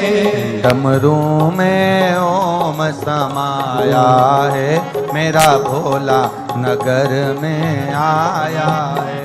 डमरू में ओम समाया है, मेरा भोला नगर में आया है। मेरा भोला नगर में आया है, मेरा भोला नगर में आया है, मेरा भोला नगर में आया है। ओ मेरा भोला नगर में आया है। हरि ओम में ओम समाया है, मेरा भोला नगर में आया है। हरि ओम में ओम समाया है, मेरा भोला नगर में आया है। हरि ओम में ओम समाया है, मेरा भोला नगर में आया है।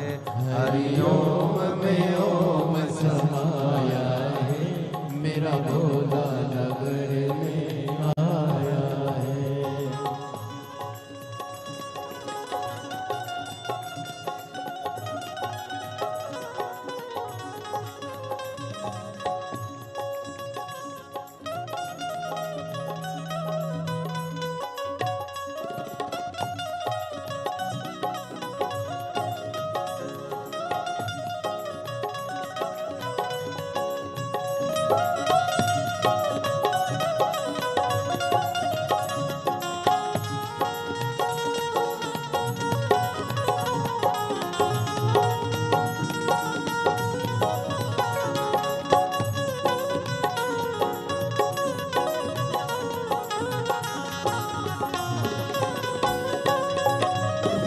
जय हो।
मस्तक पे गंगा है, मेरे भोले के मस्तक पे गंगा है, मेरे भोले के मस्तक पे गंगा है, मेरे भोले के मस्तक पे गंगा है। गंगा में ओम समाया है, मेरा भोला नगर में आया है।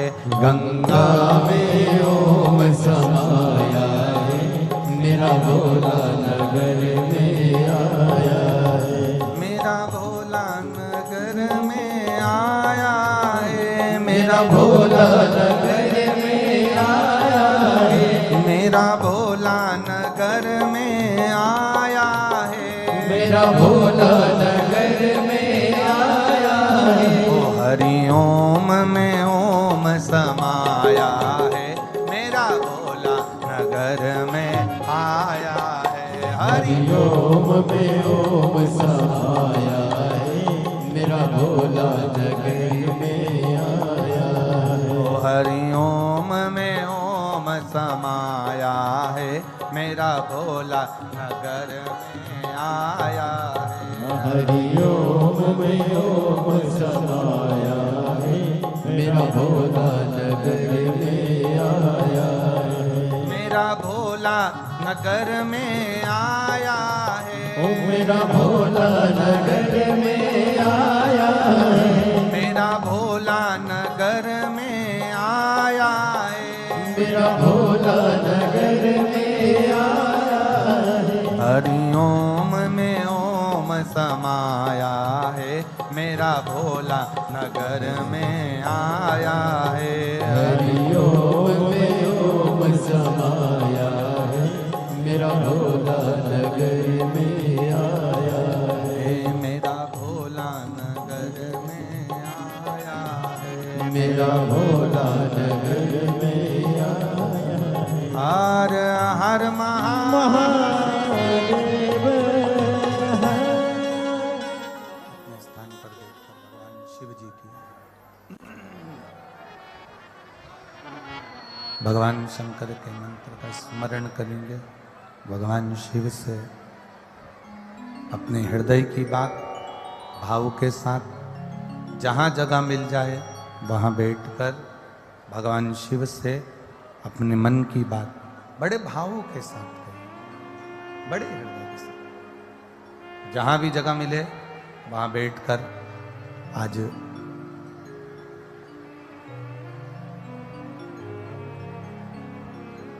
सावन का महीना भी है, शिवरात्रि का दिन भी है। बड़े भावों के साथ देवादिदेव महादेव से अपने हृदय की बात दिल से कहिए। श्री शिवाय नमस्तुभ्यं, श्री शिवाय नमस्तुभ्यं, श्री शिवाय नमस्तुभ्यं, श्री शिवाय नमस्तुभ्यं, श्री शिवाय नमस्तुभ्यं, श्री शिवाय नमस्तुभ्यं। भोला सब दुख काटो मारा, ओ भोला सब दुख काटो मारा।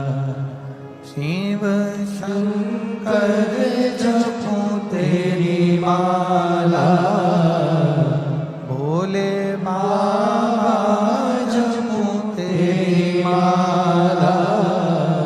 भोला सब दुख काटो मारा, ओ भोला सब दुख काटो मारा। वेश है मंगल मंगलकारी, वेश है मंगल मंगलकारी। शमशान वासी हमारा, शमशान वासी हमारा। ओ भोला सब दुख काटो मारा, ओ भोला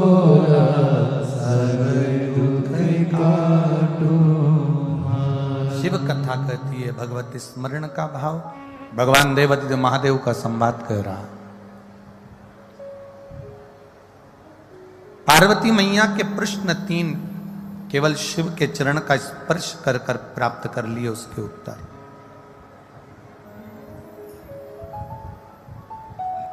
शिव महापुराण की कथा कहती है भगवान शंकर के देवादिदेव महादेव के चरणारविंद की रज प्राप्त कर कर हम भी अपने भीतर के कुछ प्रश्नों के उत्तर भगवान देवादिदेव महादेव से प्राप्त कर सकते हैं, भगवान शंकर से प्राप्त कर सकते हैं।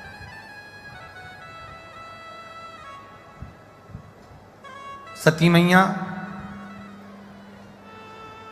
अपने प्राणों को त्याग दी। माता जगत जननी पार्वती का अवतार हिमालय राज के यहां पर हो गया। पर इन माता सती और माता पार्वती के मध्य का एक अवतार सती मैया का और रहा, वो था कोयल का अवतार।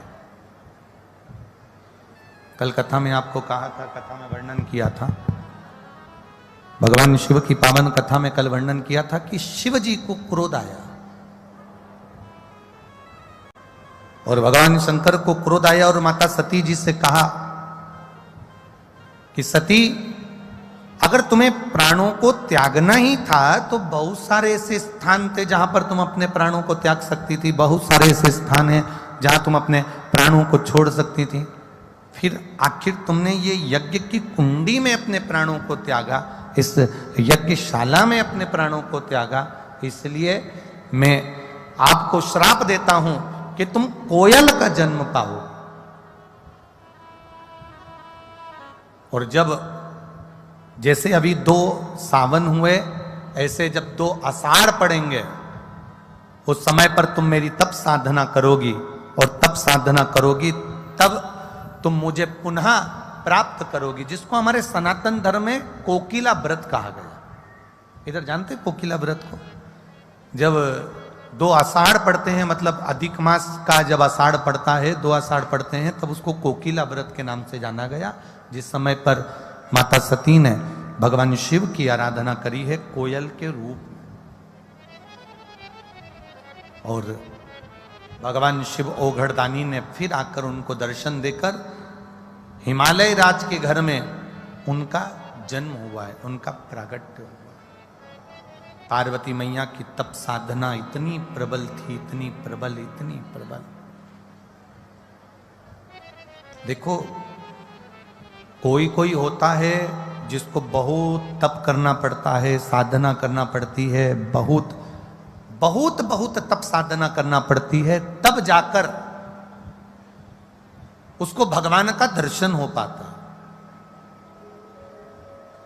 और कोई कोई ऐसा होता है कि उसको तप साधना ज्यादा नहीं करना पड़ती, जैसे देवऋषि नारद ने एक बार भगवान विष्णु से पूछा, नारायण से पूछा, प्रभु एक बात बताओ कि मैं दिन भर श्रीमन नारायण करता हूं, दिन भर श्रीमन नारायण श्रीमन नारायण श्रीमन नारायण श्रीमन नारायण बोला करता हूं, उसके बाद आपका मुझे दर्शन नहीं हो पाता, उसके बाद आप मेरे ऊपर प्रसन्न नहीं हो पाते। और प्रहलाद जो 5 वर्ष का है, ध्रुव 4 वर्ष का है, मीराबाई 4 वर्ष की है, कर्माबाई 4 वर्ष की है, तुकाराम जी 5 वर्ष के हैं, रामकृष्ण परमहंस 7 वर्ष के हैं, जगत गुरु शंकराचार्य जी 7 वर्ष की आयु थी। तो ये इतनी कम उम्र में, इतनी कम आयु में, इतनी कम उम्र में ऐसा कैसे आप प्रकट हो जाते हो, कैसे आप प्रसन्न हो जाते हो, कैसे आप दर्शन दे देते हो?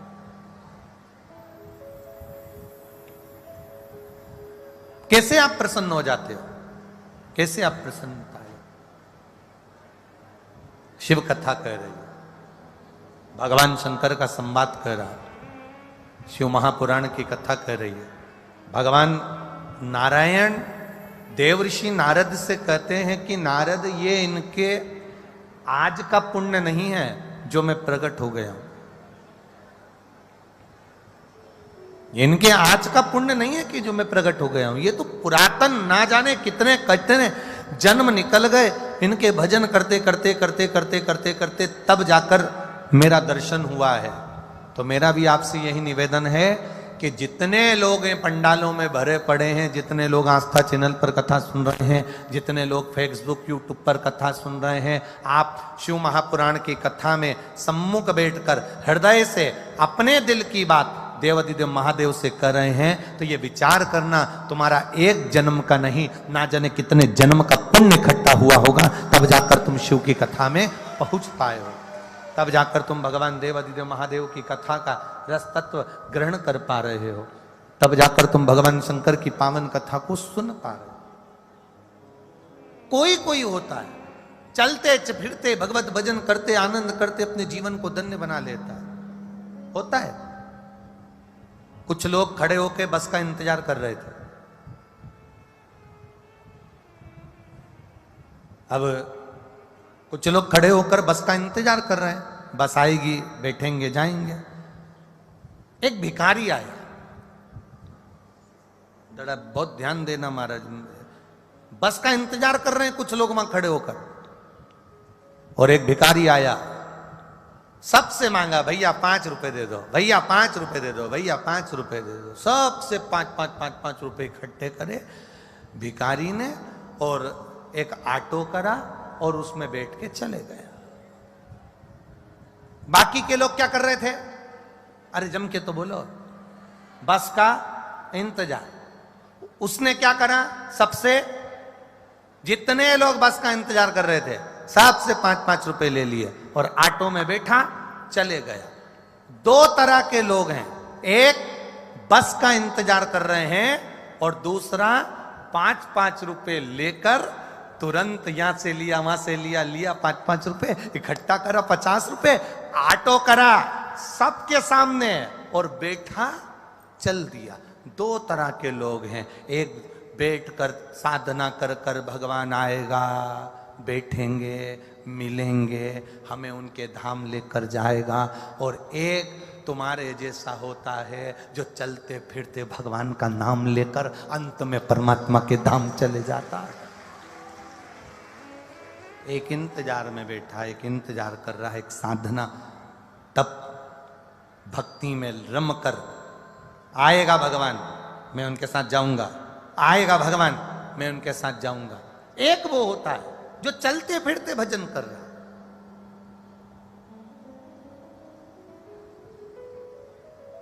इतने सारे बैठे हो, 2 बेटे 2 बच्चे घर में, एक बड़ा एक छोटा।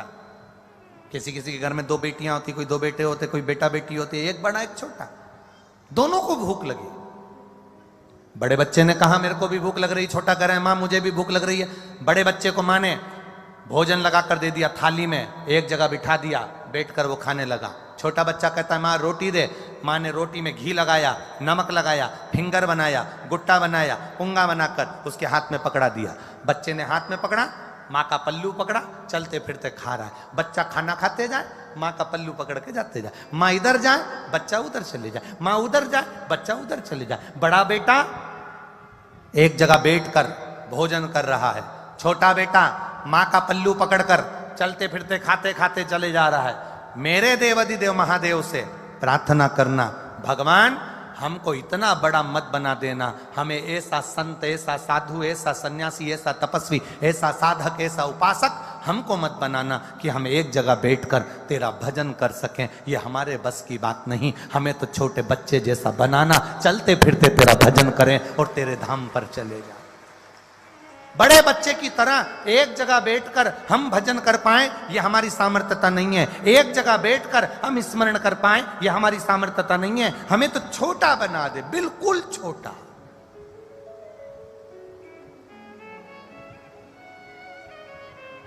और तू जितना छोटा बनाएगा उतने हमारी भक्ति का आनंद बढ़ता जाए। मेरा निवेदन है, पानी तेज है, जलवृष्टि तेज हो रही है, जो लोग गीले हो रहे हैं उनसे निवेदन है थोड़ा थोड़ा अपनी ऐसी जगह पर चले जाओ जहां तुमको पानी ना लगे। आप सभी से निवेदन है, छोटे बनकर अपनी जिंदगी का एक आनंद पाएंगे तो अपने जीवन की सार्थकता हो। छोटे बनकर महाराज, आप जितना भक्ति के बल को बढ़ाने का प्रयास करेंगे उतना भक्ति का बल बढ़ता चले जाता है। भक्ति का बल बढ़ेगा पर उसमें दिखावे की जिंदगी से बाहर होकर शिव कथा कह रही है, भगवान शंकर का पावन चरित्र कह रहा है, छोटे बन जाओ, बिल्कुल छोटे। बड़ा गलती करता है ना तो लोग उसको डांट देते हैं, बड़ा गलती करता है तो लोग उसे समझा देते हैं, पर जो छोटा होता है ना वो गलती करता है ना तो घर के लोग भी कहे छोटा है चलेगा, छोटा है चलेगा। मेरा देव अधिदेव महादेव यही हमको सिखाते हैं। शंकर के मंदिर में जाना तो छोटे बनकर जाना, कथा में जाना तो छोटे बनकर जाना, संत के पास जाना तो छोटे बनकर जाना, गुरु के पास जाना तो छोटे बनकर जाना। जितने छोटे बनकर जाओगे उतने सुख का अनुभव कर सकोगे।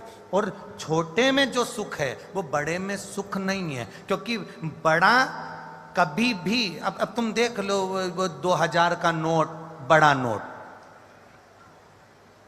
और छोटा 10 का नोट और 5 का नोट और 50 का नोट और 100 का नोट, कितनी बार नोट बदले? 2 बार। हमेशा जो बदले वो बड़े ही गए, छोटे गए क्या? अरे बोलो तो जम के, नहीं गए ना।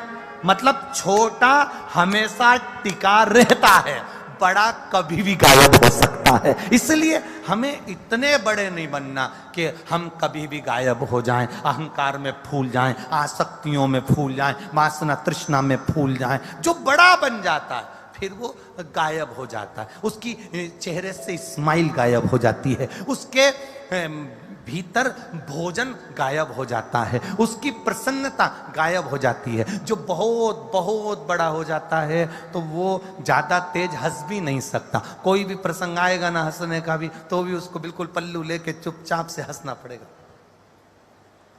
तुरंत जितने बड़े होते चले जाओगे, जो छोटा है वो खड़े होकर नाच भी लेता है, जो छोटा है वो भजन में ताली भी बजा लेता है, जो बहुत वीआईपी बन गया तो वो ताली भी नहीं बजा पाता, बजाएगा भी धीरे, क्योंकि लोग क्या कहेंगे। जो बहुत बड़ा हो जाता है वो सही से भोजन भी नहीं कर सकता। छोटा आराम से भोजन, कहीं शादी में गया सारे स्टॉल खाएगा, खूब एंजॉय करेगा, और बड़ा वीआईपी बेचारा आया और 500 का लिफाफा दिया और बिना खाए जाएगा, क्योंकि वीआईपी है। इतना बड़ा मत बनना कि ना तुम खा सको, ना तुम हंस सको, और ना तुम कहीं आनंद की जिंदगी जी सको। मेरा शिव कहते हैं, मेरे ओघड़दानी, मेरे त्रिकालदर्शी, कैलाशी, अविनाशी माता पार्वती से कहते हैं, जगत जननी जो जितना छोटा होते चले जाता है वो जिंदगी की आनंद सुख को परम सीमा तक पा जाता है। परम सीमा तक आप जितने छोटे उतने आनंद, जितने छोटे हो उतने खुश। और बड़े से ले लो, एक साड़ी होती है वीआईपी साड़ी, उसमें बहुत जरी बरक सब लगा रहता है, खूब जोरदार, और एक साड़ी होती है एकदम साधारण। अब ईमानदारी से बोलो, जो बहुत वीआईपी साड़ी है उसमें तुम अच्छे से बैठ सकते हो क्या? अरे बोलो तो रीजीजियो, बहुत वीआईपी साड़ी में अच्छे से बैठ सकोगे? नहीं। और जो साधारण साड़ी है, कैसे कितना ही पानी गिर जाए, नीचे से निकल जाए, अपने कोई फर्क नहीं पड़े, घर जाएंगे निचोड़ देंगे। और वीआईपी साड़ी हो तो जरा सी भी निचोड़ा कि वो तो इतना मेरे भोलेनाथ जी कहते हैं मैं साधारण, इसलिए मेरे शंकर को भोला कहा गया है। जो शिव का उपासक होता है वो सहज सरल होना चाहिए। शंकर भगवान की पावन कथा कर रही है। माँ जगत जननी पार्वती के साथ में शिव जी का जो विवाह हुआ, पार्वती जी की अविरल भक्ति थी, उस भक्ति के बल पर मेरे देव अधिदेव महादेव माता पार्वती को मिले हैं। भगवान शिव की पावन कथा का आनंद करते हुए एक बात का स्मरण आप सभी को रहे कि अपनी जिंदगी में, अपने जीवन काल में अविरल भक्ति की ओर अग्रण्य हो। अरे लुटा दिया भंडार, हम भजन नहीं गाएंगे और तुम नाचना नहीं, बस समय का ध्यान रखते हुए। अरे लुटा, एक लाइन गा लें, है एक लाइन, ठीक है। अरे लुटा दिया भंडार काशी वाले ने, कर दिया माला माल काशी वाले ने। ओ लुटा दिया भंडार काशी वाले ने, कर दिया माला माल काशी वाले ने। हो लुटा दिया, हो लुटा दिया, लुटा दिया, लुटा दिया, लुटा दिया, हाँ लुटा दिया, लुटा दिया, लुटा दिया।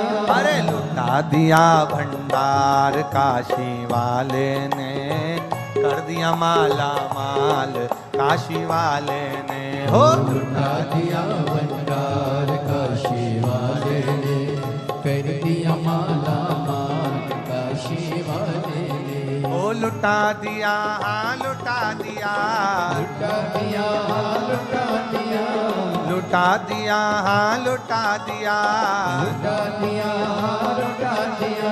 अरे लुटा दिया भंडार काशी वाले ने, कर दिया माला माल काशी वाले ने। हो लुटा दिया भंडार काशी वाले ने, कर दिया माला माल काशी वाले ने। हार हार महादेव। तो ये तो शिव की कृपा है। जितने छोटे बनकर अपनी जिंदगी को जियोगे, शिव मंदिर जाना, बड़ा बनकर मत जाना। संत सतगुरु संतों के पास में कथा में जाना, बड़े बनकर मत जाना। छोटे बनकर जो जीवन जीता है उसका जीवन सार्थक होता है।